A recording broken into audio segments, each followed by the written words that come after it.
Here we are going to compare linear motion with rotational motion. In linear motion, object moves in a straight line and covers certain distance s, right? So in the same way, in rotational motion, object rotates about a point, about a fixed point.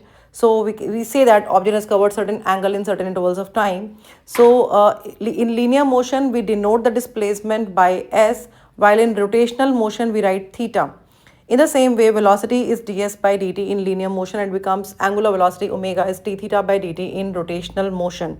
Acceleration is dv by dt, or we can write d square s by dt square. In the same way, in rotational motion, it is written as alpha, which is because v is replaced by omega, so we can write d omega by dt, and s is replaced by theta, so we can write d square theta by dt square in rotational motion.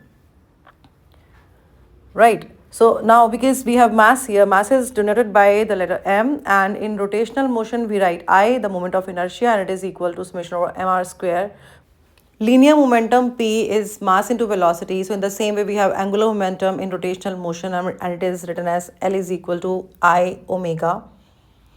And because L and P are also related, so there is a formula for this, and that is L is equal to R cross P, vector product of R and linear momentum P. Force is mass into acceleration. In rotational motion, F is replaced by tau, M is replaced by I, and A is alpha. Therefore, tau is equal to I alpha. Again, we can relate tau and force as tau is equal to R cross F, vector product of R and F.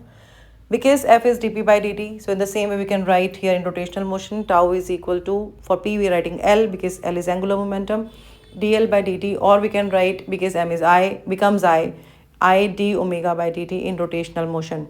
Translational kinetic energy is half mv square. In the same way we can write rotational kinetic energy is half I omega square, or we can write L square by 2I in rotational motion. Now we have equations of motion. So v is equal to u plus at, so we can write omega I is equal to omega naught plus alpha t. First equation. Second equation, because s is replaced by theta, so we can write theta is equal to u is the initial velocity here, and here we have omega naught, so omega naught t plus half alpha t square. And the third equation of motion becomes omega I square is equal to omega naught square plus 2 alpha theta. Work done is force multiplied by displacement. In translational motion, it becomes tau theta in rotational motion. Power is force into velocity, and here we write power as tau into omega in rotational motion.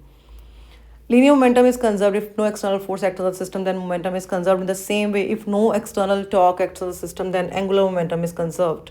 So if tau external is 0, then L is conserved. Distance traveled in nth second is u plus a by 2 2n minus 1 in translational motion, and in the same way we can write theta nth is equal to omega naught plus alpha by 2 2n minus 1 in rotational motion.